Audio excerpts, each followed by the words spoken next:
She's too old to fight us." That's what I heard, their voices low, confident and cruel. My own son and his wife. They thought I was asleep. They thought I was weak. But that night, I realized I was living with strangers who wore the faces of family, and that betrayal lit a fire in me I never thought I had. My name's Lucille, and I'm 73 years old. Before we go any further, tell me, where are you watching from tonight? I love knowing where my stories reach. Whether you're in Georgia, Texas, or somewhere across the ocean, I want you to settle in. Because what I'm about to tell you could happen to anyone. It happened to me, right under my own roof. After my husband Robert passed, the house felt too quiet. Every creak in the hallway reminded me he wasn't there anymore. We'd built that home together, board by board, over 40 years. The garden, the oak tree out front, even the old porch swing. It was all part of us. So when my son Eddie and his wife Amanda said they wanted to move in for a little while to help me around, I said yes. I thought it would bring life back into the house. Instead, it brought something else entirely. At first, it was small things. Amanda took over the kitchen, saying she'd make things easier. I didn't mind. Grief had made me tired. Then she started changing little details, new curtains, new paint, new rules. "We should modernize it," she said one afternoon, brushing her manicured hand along my husband's old armchair. "These old things make the place look gloomy." Old things. Like me, I suppose. Still, I smiled and nodded, trying to keep peace. That's what we mothers do, don't we? We fold our pain neatly into silence and call it love. But silence can be mistaken for weakness. And that's exactly what they mistook mine for. Over the months, they made themselves comfortable. Too comfortable. Eddie changed the mail address to his name, saying it would make bill payments simpler. Amanda began receiving guests, sometimes without telling me. I'd walk into my own living room to find her friends sipping wine, their laughter echoing off my husband's photographs on the wall. "Lucille, sweetheart," Amanda said once, waving her hand like I was a guest, "we're just trying to make this house feel more youthful." I wanted to tell her this house didn't need youth, it needed respect, but my son's eyes, tired, distracted, told me not to start a fight, so I bit my tongue. Weeks turned into months, and I began to notice more subtle things. My bedroom, the master, was moved for better lighting, she said. They took the large one, the one with the bay window Robert had built for me, and gave me the small guest room at the back of the house. I didn't protest. I told myself it was temporary. Then one evening, I passed by the living room on my way to the kitchen. The door was slightly open, and I heard them talking. Amanda's tone was sharp, amused. "She won't last much longer," she said, "and once she's gone, we can finally do what we want with this place." Eddie chuckled softly. "Don't say that, babe. She might hear you." Amanda's voice lowered to a hiss. "Please. She's too old to fight us." The world went silent. I stood there, hand on the doorframe, my heart pounding so loud it drowned their laughter. I didn't push the door open. I didn't scream. I just turned and walked back to that little back room, the one they'd given me, and sat on the edge of the bed. It felt like I was sitting inside my own grave. I stared at the floral wallpaper Robert had chosen years ago and whispered to myself, "Too old to fight?" The words burned more than any insult could, because they didn't see me anymore, just my age, just my frailty, just their chance. That night, I didn't sleep. I listened to the hum of the refrigerator, the ticking of the clock, the wind pressing against the window, all the quiet things that reminded me I was still alive. And as the moonlight crept across the floorboards, I made myself a promise. They thought I was finished. They were wrong. That was the night I decided to take back my life, my home, and my dignity, no matter what it cost me. The next morning, I sat at the kitchen table staring into my coffee. The house was quiet, too quiet. Even the birds seemed hesitant to sing. I kept hearing Amanda's words loop through my head like a cruel song. "She's too old to fight us." She said it so casually, as if I were already gone. Eddie came in, half-dressed for work, scrolling through his phone. "Morning, Mom," he mumbled, grabbing a piece of toast without looking at me. "Morning," I said softly. He didn't notice the tremble in my voice, or maybe he did and chose to ignore it. That hurt even more. Amanda followed soon after, clicking across the tiles in her heels. The scent of her expensive perfume filled the air, sharp and artificial, cutting through the familiar smell of my home. "Lucille," she said brightly, "I was thinking we should move your things into the smaller room near the garden. It'll get more sunlight, and it's easier for you to access the backyard." She smiled sweetly, but I could see it. That flicker of satisfaction in her eyes. They weren't helping me. They were pushing me out. That's how it began. The walls started closing in, not all at once, but quietly, like ivy creeping up a house until the windows disappear. I was no longer allowed to cook because the stove was too heavy for me. My mail stopped arriving in my name because Eddie's handling the finances now. The family photos I'd hung for decades were taken down for redecorating. My late husband's portrait vanished from the mantel. When I asked where it went, Amanda said, "Oh, it clashed with the new decor." Clashed. As if his memory were an outdated piece of furniture. Sometimes I'd walk into the living room to find Amanda and her friends drinking wine in their designer clothes, laughing at things I didn't understand. I'd quietly retreat to the kitchen, invisible in my own house. One evening, I overheard one of them whisper, "I don't know how you do it living with your mother-in-law." Amanda laughed. "Oh, it's temporary. She's fading." That word, fading, dug into my chest. Eddie used to call me every Sunday after church when he was younger. He'd tell me about his work, his dreams, his plans. But now when I spoke, he barely listened. If I tried to talk about the house or my worries, he'd sigh. "Mom, please, Amanda's just trying to help. Don't make everything a problem." The tone was gentle but dismissive, the way you talk to a child who doesn't understand. I remember one rainy afternoon vividly. I found my husband's old toolbox outside, soaked and rusting near the garbage bins. That box had been his pride, filled with tools from his father, passed down like a legacy. I brought it inside, clutching it to my chest. When Amanda saw me, she frowned. "Oh, that old thing? I thought it was junk." I stared at her speechless. "Robert's tools are not junk," I whispered. She shrugged. "Well, it's just taking up space. We're trying to declutter." Declutter, as if I were next on the list. That night, I sat by the window in the small back room, watching the rain trail down the glass. Every droplet looked like a memory sliding away on the laughter, the dinners, the life Robert and I built. I realized I wasn't living in my home anymore. I was surviving in theirs. I began noticing their whispers more often, the sudden hush when I entered a room, the exchanged looks, the way Amanda's hand lingered too long on envelopes that came in my name. My heart told me something was coming, something cruel and deliberate. One evening, while clearing dishes, I caught Amanda's reflection in the window. She was smiling to herself, scrolling through something on her phone. Then she said, almost to no one, "Soon, we'll finally make it ours." I froze. Ours. That single word turned my suspicion into dread. When I went to bed that night, I tucked the deed papers, the ones Robert and I had kept in a drawer for decades, under my pillow. Something inside me whispered that they wouldn't be safe for long, and as I lay there listening to the rain soften against the roof, I realized the truth. I was already under siege.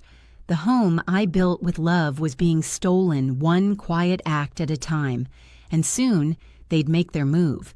It's strange how betrayal doesn't always arrive with thunder. Sometimes it comes disguised as kindness. A few weeks after that rainy night, Amanda came to me with a folder in her hand and a syrupy smile that could have fooled anyone but God. "Lucille," she said, sliding the papers across. The kitchen table. These are just some updates for the insurance and utilities. To make sure things keep running smoothly in case, well, emergencies.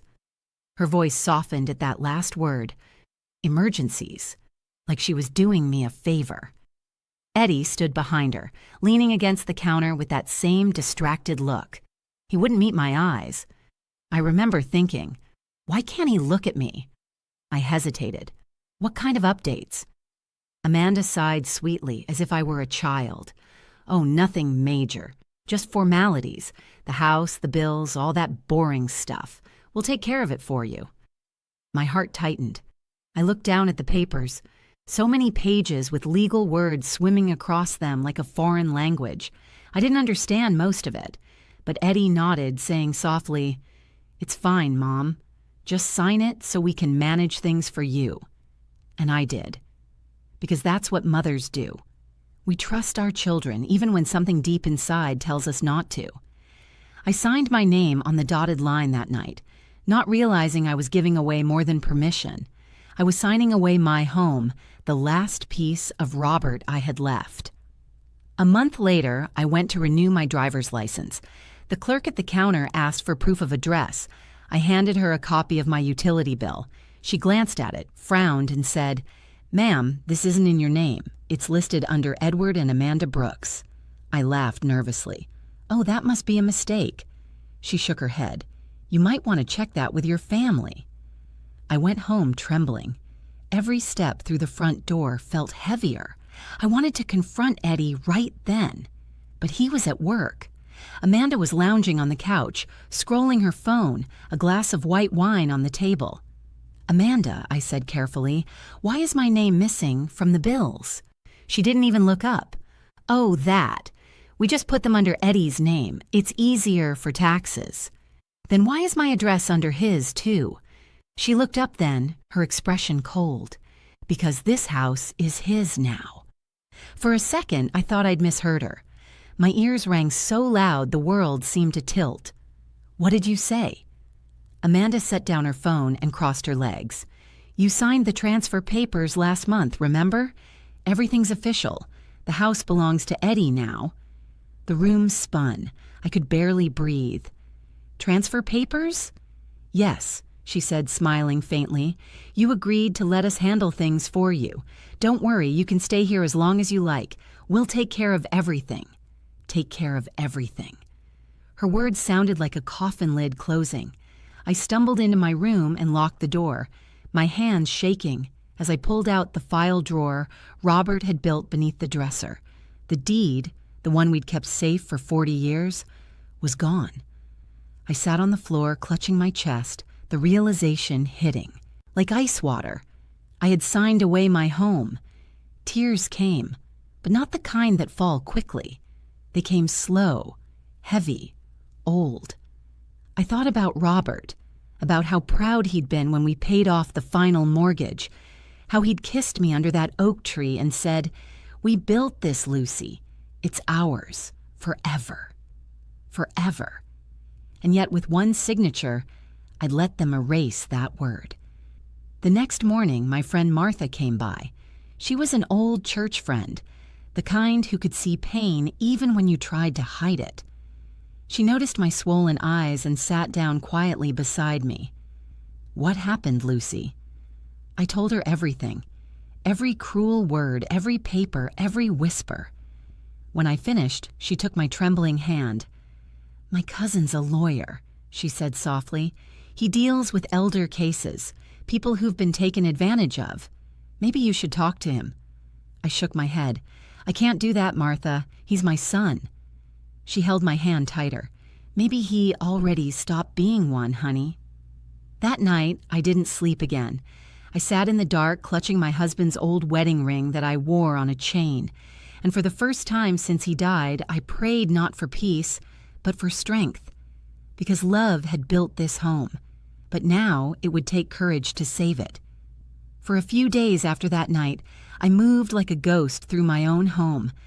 I cooked in silence, cleaned what wasn't mine anymore, slept in a room that suddenly felt borrowed. I didn't cry anymore. That stage had passed. What came next was quieter, heavier, like a storm gathering before dawn. Amanda carried herself differently now. There was a new sharpness in her tone, a confidence that made my stomach twist. She'd walk past me humming, her voice sweet but smug. Once she even patted my shoulder and said, "You'll be so much more comfortable when you don't have to worry about this place anymore." That word, comfortable, had never sounded so cruel, but life has a way of planting the right people beside you when you're about to fall apart. And for me, that was Martha. She came by that Sunday afternoon carrying a basket of peach cobbler and a look that meant business. "I've been thinking about what you told me," she said, setting the basket down, "and I called my cousin, Mr. Gaines. He's retired now, but still takes a few cases. He said he'll see you." I hesitated. "Martha, I can't afford a lawyer." She waved her hand. "He's doing it as a favor. Says it's his duty to protect what's right." I stared at the basket for a long time before nodding. "All right, but we'll keep it quiet." The next morning, I dressed carefully. Light blue blouse, gray slacks, my husband's old watch. I told Amanda I was going to the pharmacy. She barely looked up from her phone. "Okay, don't forget your pills." When I stepped outside, the sunlight felt like freedom. I hadn't felt that in months. Mr. Gaines' office was in an old brick building downtown, the kind with creaky floors and the smell of paper and time. He was in his late 70s, thin and sharp-eyed, with a voice that could slice through lies like butter. "Mrs. Brooks," he said, shaking my hand, "Martha told me a bit. Let's start from the beginning." I told him everything. The papers, the signatures, the missing deed, Amanda's words. He listened without interrupting, occasionally jotting down notes in a neat, deliberate hand. When I finished, he leaned back in his chair.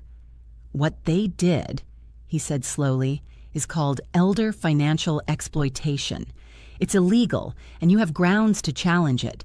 Those papers you signed, if you were misled, coerced, or didn't understand them, they can be invalidated." My heart thudded in my chest. "You mean I can get my house back?" He smiled faintly. "It's possible, but you must be patient and quiet. Don't confront them yet. Let me gather records, bank statements, signatures. The quieter we work, the stronger we'll strike." I sat there in stunned silence. For months, I'd felt like a shadow, but now someone saw me. Not as old, not as weak, but as worth fighting for. Before I left, he said something that stayed with me. "Mrs. Brooks, people often mistake age for helplessness. They forget. Time teaches you how to wait, how to watch, and when to act."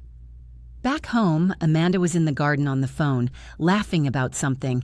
I walked past her without a word. Inside, I opened my old journal, the one Robert gave me years ago, and began to write again. March 15th. They took my name off the deed, but they will never take my will. Each night after that, I wrote down everything. Dates, times, conversations. It became my quiet ritual, my weapon. I started keeping copies of every envelope that arrived, noting which ones Amanda hid. I found the notary's stamp from the documents I'd signed and took a photo on Martha's old flip phone. Every detail became a piece of the puzzle I was building. Eddie barely spoke to me those days. When he did, it was short and cold. "You've been quiet, Mom. Everything okay?" I'd smile and say, "Just tired, dear. You know how it is." He didn't know how much power lived in those words, because tired doesn't mean done. One evening, I caught my reflection in the mirror. Silver hair, soft wrinkles, but eyes that looked alive again. I whispered to myself, "You thought I couldn't fight. You forgot who raised you." And for the first time in a long while, I slept peacefully, because the plan had begun, quiet, steady, and unstoppable, just like me. Sometimes revenge doesn't need shouting. Sometimes all it takes is patience, the kind that only comes with age. Over the next few weeks, I played my part carefully. I smiled when Amanda spoke to me. I nodded when Eddie pretended everything was fine. But behind those quiet gestures, Mr. Gaines and I were preparing something far louder than words could ever be. He had begun collecting evidence, forged signatures, altered bank transfers, witness statements from the notary who'd been paid extra to overlook a few details. Each revelation was like pulling back another layer of rot I hadn't known existed. Every time I sat in his office, I felt that same strange mix of pain and power. Pain for the son I'd lost to greed, and power because, for the first time, I was doing something about it. One morning, Amanda came to me in the kitchen with her arms crossed. Her lipstick was perfect, her smile tight. "Lucille," she said, "Eddie and I have been talking. We think it's time you moved into a senior community. Somewhere nice, peaceful. You deserve that." I looked up from my teacup. "Oh?" "Yes," she continued, voice sugary and fake. "It's just, this house is a lot to manage. And with the market so good right now, we could sell it and use part of the money to make sure you're comfortable." I felt my heart thump. The audacity was breathtaking. "So you'd sell the house," I said slowly, "and put me in a home?" Amanda smiled. "Don't make it sound so harsh. We're just trying to plan ahead." Plan ahead. The words tasted poisonous. I gave her my sweetest smile. "That's very thoughtful of you, dear. Let me think about it." She grinned, thinking she'd won. "Of course. Take your time, but not too long. Houses like this won't stay on the market." When she left, I sat perfectly still. My hands were trembling, but not from fear anymore. From anticipation, because they had no idea what was coming. That evening, I called Mr. Gaines. "It's time," I said. He didn't ask for details. "Then let's begin." Within a week, the paperwork was filed. Claims of fraudulent transfer, financial exploitation of a senior, and motion for emergency injunction. Mr. Gaines worked like a man half his age, determined and precise. "By the time they realize what's happened," he told me, "the court will already have acted." And then, one afternoon, it happened. I was pruning roses in the backyard when Amanda's voice sliced through the air. "What is this?" she screamed. I turned slowly. She was standing by the mailbox waving a large white envelope, thick, official-looking. Eddie was beside her, pale and confused. I took off my gloves, brushed the dirt from my hands, and walked over. "Something wrong?" She tore open the envelope, scanning it quickly before looking up at me, her face twisted with disbelief. It's an eviction notice, addressed to us." I nodded gently. "Yes, that sounds about right." Eddie blinked. "Mom, what is this?" I met his eyes. The same eyes that once looked at me with love, now filled with guilt and panic. "It's justice, Eddie. I told you once that this house was built with love. Turns out, love can still defend itself when it's cornered." Amanda's face reddened. "You can't do this. We own this place." I smiled, calm and unshaken. "No, dear, you forged it. The law disagrees with you now." For a moment, the only sound was the rustling of the oak leaves overhead. Then Amanda threw the envelope down, storming toward the door. Eddie followed, muttering under his breath. "How could you, Mom?" I whispered back. "You left me no choice." They slammed the door behind them. I stood on that porch, breathing in the heavy evening air. My hands still smelled faintly of roses, thorns and all.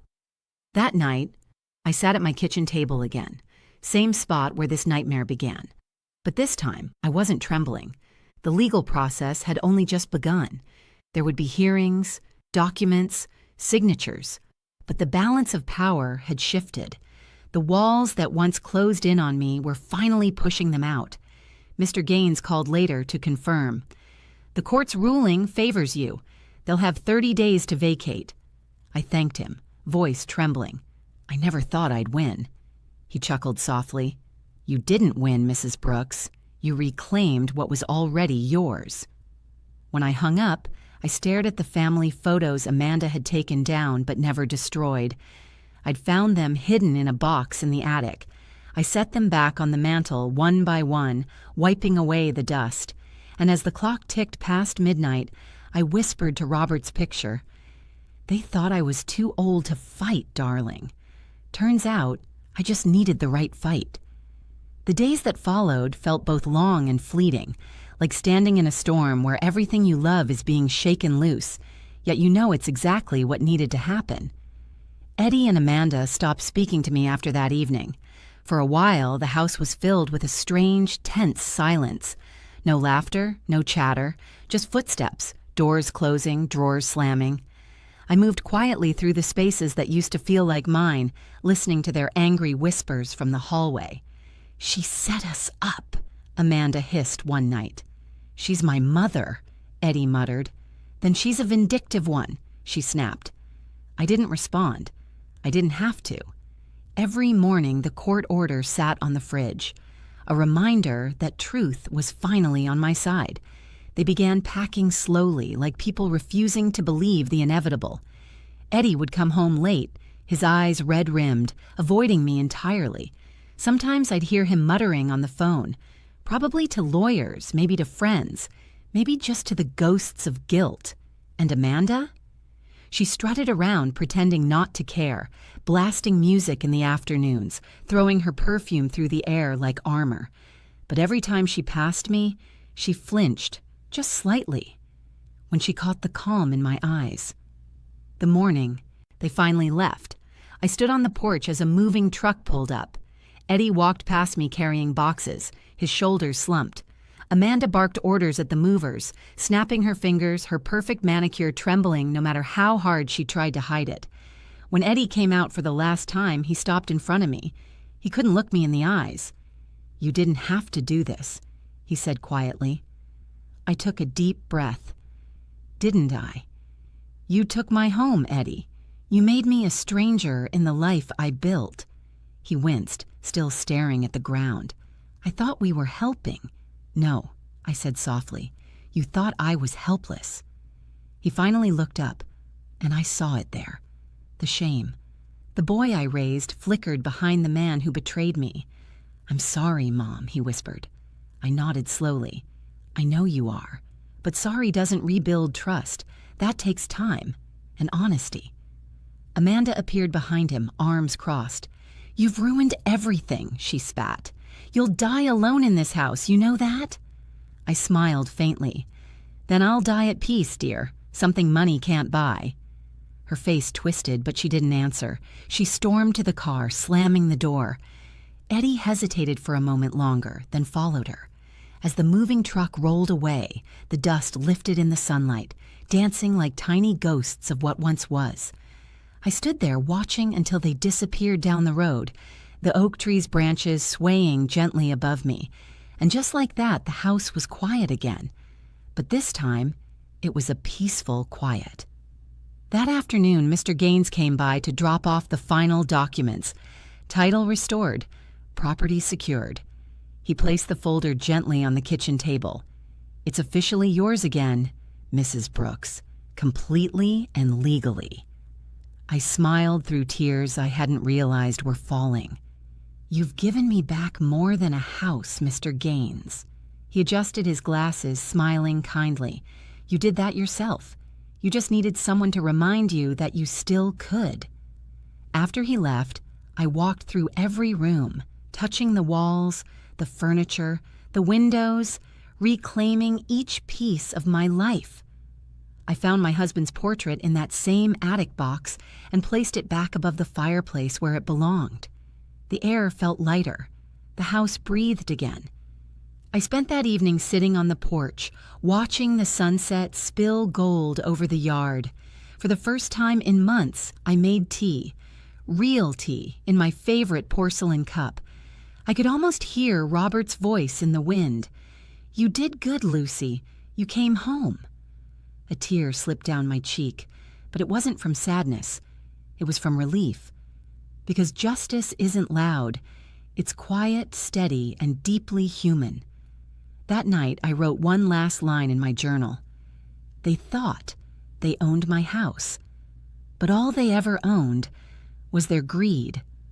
And as the stars came out, I closed my eyes and smiled. In the weeks that followed, peace became something I had to learn again. Not the soft, gentle kind, but the sort that grows only after a storm has passed through and left everything changed. I'd wake early each morning to the sound of wind brushing against the oak tree outside. For months, that sound had made me ache with loneliness. Now it felt like a hymn, a quiet reminder that I was still here, still standing, still me. The house felt different, too, lighter. The air no longer carried Amanda's perfume or the tension of unspoken cruelty. Every creak, every echo now belonged to me again. I started cooking in the kitchen without feeling like I was intruding. The smell of biscuits and coffee filled the rooms just like it used to when Robert was alive. I caught myself humming sometimes, softly, without meaning to. It was the sound of life coming back. A few neighbors started stopping by when they saw me gardening again. Mrs. Turner from down the street brought lemon pie and said, "We miss seeing you out here, Lucille." That simple sentence nearly broke me. For months I'd been invisible in my own neighborhood, trapped behind the walls of shame and silence. And now, just hearing someone say, "We missed you," made me feel human again. Martha visited often, too. She'd sit on the porch swing with me, both of us sipping sweet tea, the late afternoon sun painting the yard gold. "You know," she said one day, "you could have given up 100 times, but you didn't. That's what makes this story yours." I smiled at her. Maybe. Or maybe God just gave me the right friends at the right time. One afternoon, while sorting through old boxes, I found a letter Robert had written years ago, tucked inside one of his toolkits. The paper was yellowed, the handwriting faint, but the words were clear. "If you're reading this, Lucy, it means I'm not there to say it. Don't ever let anyone make you small in your own home. You were always the strong one, even when you didn't feel it." I held that letter for a long time, tears spilling freely now. Not from hurt, but from gratitude. He had known me better than anyone. He had trusted that even in the face of betrayal, I'd find my way back to myself. And I had. A few weeks later, Eddie called. His voice was hesitant, almost boyish again. "Mom," he said quietly, "I just wanted to check if you're okay." There was a long silence before I answered. "I am," I said softly, "and I hope you are too." "I'm trying," he admitted. Amanda left. She said she couldn't deal with it anymore. I closed my eyes. "Eddie, you made mistakes. Big ones. But you're still my son. Just don't ever confuse love with ownership again." His voice broke slightly. "I won't. I promise." When I hung up, I didn't feel anger or pity, just a strange calm. Forgiveness doesn't erase what happened. It just releases the hold it has on your heart. Now every Sunday I sit on the porch with a slice of lemon pie, watching the sun dip behind the oak tree Robert planted when Eddie was born. I think about how fragile love can be, and how strong you become when you decide to stand up for yourself, even if it means standing alone. This house isn't just brick and wood.